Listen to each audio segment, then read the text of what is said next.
Right.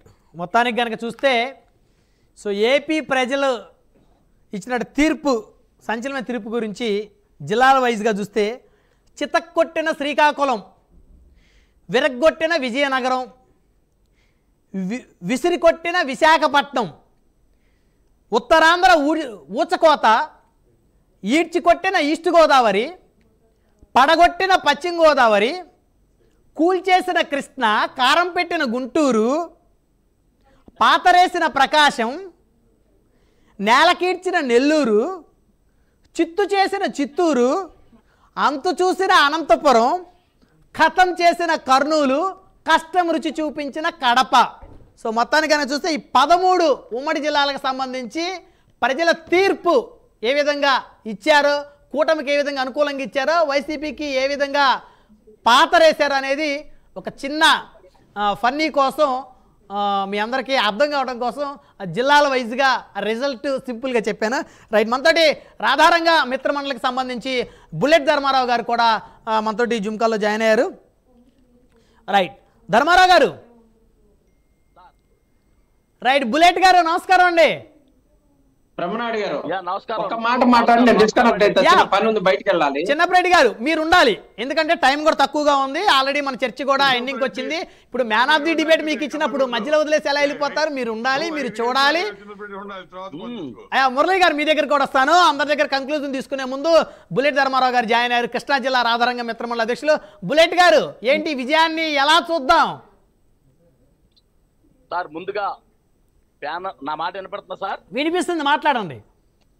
ముందుగా ప్యానల్లో ఉన్న మిత్రులకి, అలాగే ఏదైతే ప్రైమ్ 9 ఇవాళ ప్రపంచం అంతా కూడా ఎదురు చూస్తున్న ఈ యొక్క ప్రైమ్ 9 శాటిలైట్ ఛానల్ అందరికి కూడా యాజమాన్యానికి, ముందుగా మా సోదరులు బ్రహ్మనాయుడు గారికి, ప్యానల్లో ఉన్న మిత్రులందరికీ ముందుగా నా హృదయపూర్వక విజయోత్సవ నమస్కారాలు. సో ఎలా ఈ విక్టరీ ఎలా చూడొచ్చు? 21కి 21 జనసేన 100% స్ట్రైక్ రేట్. పిఠాపురంలో 70,000 భారీ మెజార్టీ తోటి జనసేన అధినేత విజయం. అంత మెజార్టీ పులివెందులో జగన్మోహన్ రెడ్డి గారికి వచ్చే పరిస్థితి లేదు. ఆయన మెజార్టీ 60 నుంచి 65,000 లోపే ఆయన మెజార్టీ పరిమితం కానుంది. సార్ ఒకటే చెప్తున్నా సార్, నేను పిఠాపురంలో వారం రోజులు క్యాంపెయిన్ చేశాను, ఇంటింటికి తిరిగాను, ప్రతి షాపుకు తిరిగాను. పిఠాపురం ప్రజలు మేము పవన్ కళ్యాణ్ గారిని గుండెల్లో పెట్టుకుంటామని చెప్పారు మాకు. నేను రాధారంగ మిత్రమండలి ఆధ్వర్యంలో రాష్ట్ర వ్యాప్తంగా నేను పవన్ కళ్యాణ్ గారి మద్దతు ఉండి ప్రచారం చేయడం జరిగిందండి. ఎందుకంటే మా ఆరాధ్య దైవం వంగవీటి మోహన్ రంగా గారి జిల్లా పేరు పెట్టలేని ఈ యొక్క వైసీపీ అసమర్థ ప్రభుత్వాన్ని మేము తొంగలో దొక్కి ఏమంటే కంపల్సరీ ఇంటికి పంపాలని ఆనాటి నుంచి మేము రాధారంగ మిత్రమండలి నడుం బిగించి అన్ని చోట్ల కూడా క్యాంపెయిన్ చేసి జిల్లా పేరు పెట్టని ఈ వైసీపీ ప్రభుత్వాన్ని పూర్తిగా వ్యతిరేకించాం. రంగా గారి అభిమానులు 1 కోటి మంది పైగా ఉన్నారు అభిమానులు. ఎప్పుడు ఎలక్షన్లు వస్తాయి, ఎప్పుడు ఈ జగన్మోహన్ రెడ్డికి సరైన గుణపాఠం చెప్తామని ఎదురు చూస్తున్న రోజుల్లో ఈ రోజు రానే రోజున వచ్చింది. పవన్ కళ్యాణ్ గారు ఒక ఆనాడు వంగవీటి మోహన్ రంగా గారు ఏ విధంగా అయితే పేదలకి అండగా ఉండేవాళ్ళు, అదే స్థాయిలో ఇవాళ పవన్ కళ్యాణ్ గారు కూడా అదే ఇమేజ్, అదే స్థాయి ఉన్న నాయకుడు ఇవాళ పవన్ కళ్యాణ్ గారు. ఆయన నడుం బిగించి రాష్ట్రంలో ఉన్న ఈ యొక్క రాక్షస పాలన, అవినీతి పాలన అంతమొందించాలనే ఉద్దేశంతో ఆయన రాష్ట్ర భవిష్యత్తు కోసం, రాష్ట్ర ప్రజల శ్రేయస్సు కోసం ఆయన నడుం బిగించి మరి పవన్ కళ్యాణ్ గారు ఏదైతే నిర్ణయం తీసుకున్నారో చారిత్రాత్మక నిర్ణయం, ఈ రోజున ఇంత మెజారిటీ వచ్చిందంటే కేవలం పవన్ కళ్యాణ్ గారి చరిస్మా వల్లనే. ఇవాళ రాష్ట్రమే కాదండి, ప్రపంచ దేశాలన్నీ కూడా ఎదురు చూస్తున్నాయి. కేవలం పవన్ కళ్యాణ్ గారి చరిస్మా వల్లనే ఇవాళ రాష్ట్రంలో మళ్ళీ ప్రభుత్వం, కొత్త ప్రభుత్వం అధికారంలోకి వచ్చిందంటే కేవలం పవన్ కళ్యాణ్ గారి ఒక్క చరిస్మా వల్లనే. 100% ప్రతి ఒక్కరు ఒప్పుకోవని తీరాల్సిందే. అలాంటిది నేను పవన్ కళ్యాణ్ గారికి ఇంటింటికి ప్రచారం చేస్తా ఉంటే ప్రతి ఒక్కరు కూడా ఆదరించి, పిఠాపురం ప్రజలు మన మాటలు వింటమే కానీ ప్రతి ఒక్కరు కూడా గుండెల్లో పెట్టుకుని మమ్మల్ని రండి సార్ మా ఇంటికి పోయినానికని, మేము పవన్ కళ్యాణ్ గారిని గెలిపించుకోకపోతే ఈ పిఠాపురంలో మేము పుట్టడమే మా జన్మ వృధా అని చెప్పారండి. అలాంటిది నేను అక్కడ పవన్ కళ్యాణ్ గారు పిఠాపురంలో కనుక గెలవకపోతే నేను గుండు కొట్టించుకుని గాడిదన్న ఊరేగుతానని ఛాలెంజ్ చేశాను మన ముద్రగడ పద్మనాభ రెడ్డికి. అలాగే మీరు కూడా మరి పవన్ కళ్యాణ్ గారు గెలవకపోతే బ్రహ్మనాయుడు గారు స్క్రీన్ లో కనబడనని చెప్పి ఛాలెంజ్ చేశారు. ఇవాళ ప్రపంచంలో పవన్ కళ్యాణ్ గారికి ఇద్దరే వ్యక్తులు, ఒక TV 9 prime line TV Brahmanaidu గారు కానీ ఈ బుల్లెట్ ధర్మ నేనైతే గుండు కొట్టి గాడిద ఊరేగుతాను. మీరైతే మరి స్క్రీన్ లోనే కనపడడం ఛాలెంజ్ చేశారు. అంటే నేను పిఠాపురం ఏదైతే పోలింగ్ ఉందో ఆ రోజు నేను అక్కడే ఉండి అన్ని లైవ్ దగ్గరుండి కూడా లైవ్ నేనే దగ్గరుండి కవర్ చేశా. సో నాకు అక్కడ పూర్తిగా అర్థమైపోయింది. అక్కడ ప్రతి బూత్ కొన్ని బూత్లో వైసీపీకి ఏజెంట్లు లేరు. నాకు అక్కడ అర్థమైపోయింది పూర్తిగా. ఆ రోజే నాకు ఈ ఎన్డీఏ విక్టరీ ఆ రోజే తెలిసిపోయింది. నేను అక్కడ ఆ పల్స్ నాకు అర్థమైంది. సో కాకపోతే ఏంటంటే ఇక వైసీపీ ప్రతినిధులు నాతోటి చిన్నపరెడ్డి గారు ఆ రోజు ఛాలెంజ్ చేసింది. సో అందుకనే వారిని ఈరోజు ప్యానల్లో పెట్టాం. వారు కూడా పాపం స్పోర్టివ్గా తీసుకున్నారు, ధైర్యంగా పాల్గొన్నారు. వేరే వాళ్ళు అయితే వారి ముఖాన్ని చూపించుకునే పరిస్థితి ఉండేది కాదు. ఇప్పుడు సజ్జల గారు లాంటి వాళ్ళు ఇంతవరకు మీడియా ముందుకు రాలేదు. కానీ ఆయన కన్నా ముందే చిన్నపరెడ్డి గారు వచ్చారు కాబట్టి ఈరోజు ఆయన అందరూ కూడా గౌరవిస్తా ఉన్నారు. సార్ ఏదైతే సింగిల్ డిజిట్ కే పరిమితం అయిపోయే పరిస్థితి. రైట్, మీ వాయిస్ మీట్లో పడింది, అన్మ్యూట్ చేయండి ఒకసారి.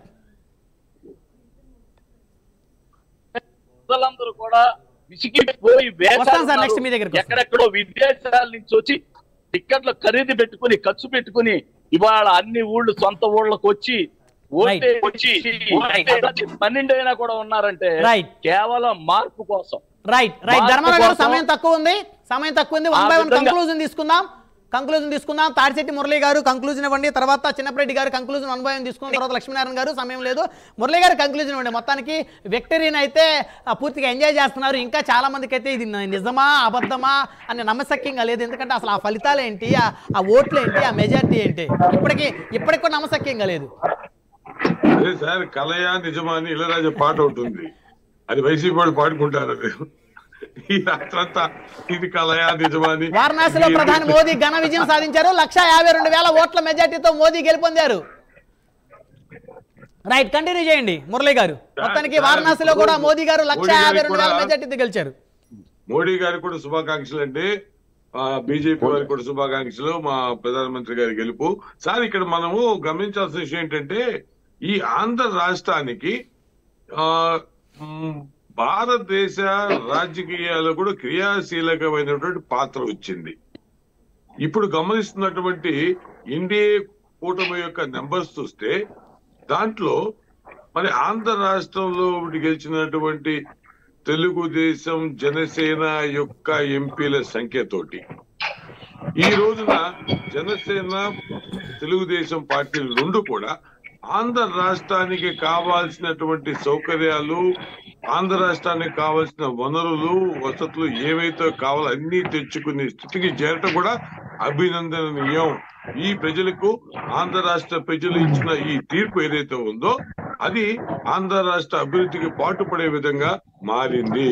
ఎన్డీఏకి తప్పనిసరిగా జనసేన యొక్క 2 సీట్లు, అదే విధంగా 17 సీట్లు మనకు ఉన్నటువంటి మరి ఈ రెండు కూడా అత్యంత కీలకమైనటువంటి పరిస్థితి ఏర్పడదు కూడా అదృష్టం ఉంది, మనందరూ అదృష్టం. అవును. రాష్ట్రానికి రావాల్సినటువంటి అవి మనం రప్పించుకోవడం కోసం, రాష్ట్ర ప్రయోజనాలు కేంద్రం నుంచి పొందడం కోసం అయితే నిజంగా ఇది శుభ పరిణామం అనుకోవాలి మురళి గారు. రైట్, మురళి గారు సమయం లేదు. చిన్నపరెడ్డి గారు ఫైనల్గా కంక్లూజన్ ఇవ్వండి. చిన్నపరెడ్డి గారు చాలా ఓపికతో కూర్చున్నారు. నిజంగా మీకు మీ ఓపికకి ధన్యవాదాలు చిన్నపరెడ్డి గారు. సార్ మొదటిగా భారతదేశం మొత్తం ఎమ్మెల్యేలుగా ఎంపీలుగా